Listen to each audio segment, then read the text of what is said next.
ঝিলিক যখন বারবার আঁখি, আঁখি বলতে লাগলো, তখন আঁখি বলল, "না, আমি আঁখি নয়। বলছি তো আমি রেবেকা।"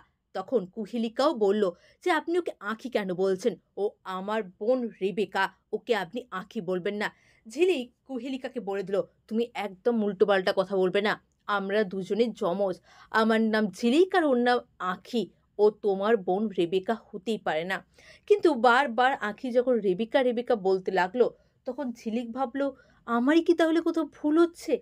কিন্তু এ তো আঁখি, এ আঁখি। আমার সেটাতে ওকে চিনতে ভুল হচ্ছে না। তাহলে কি আঁখির কোনো শর্ট টার্ম মেমোরি লস হয়ে গেছে? তারপরেই আঁখি আমাদের সবাইকে ভুলে গেছে? হতেই তো পারে। এরকম তো অনেক সিরিয়াল, সিনেমাতেও আমরা দেখেছি যে অনেক সময় মানুষের ভুলে যায়।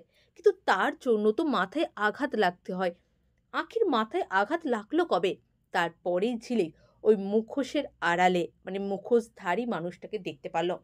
ঝিলিক যেয়ে বলল, "আচ্ছা আপনি, আপনি সবকিছু করেছেন না? ঐদিন অনুষ্ঠানে, আমার বাবার অনুষ্ঠানেও আপনি ছিলেন।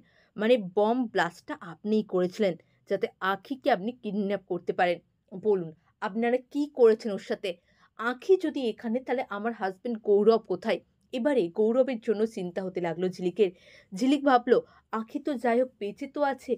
অন্য নাম, অন্য পরিচয়, সে আমি সবকিছু ঠিক করে দেব। কিন্তু গৌরব কোথায়? কোথায় খুঁজবো আমি গৌরবকে? হ্যাঁ বন্ধুরা, ২ শালিক সিরিয়ালের আগামী পর্বে আপনারা এমনটাই দেখবেন। চ্যানেলে নতুন হলে দয়া করে চ্যানেলটা সাবস্ক্রাইব করে দিন আর কমেন্ট করে জানান যে ২ শালিক সিরিয়ালটা আপনাদের কেমন লাগছে। চ্যানেলটা সাবস্ক্রাইব করতে কিন্তু ভুলবেন না। অনেক ভালোবাসা সকলকে। সকলে অনেক ভালো থাকুন।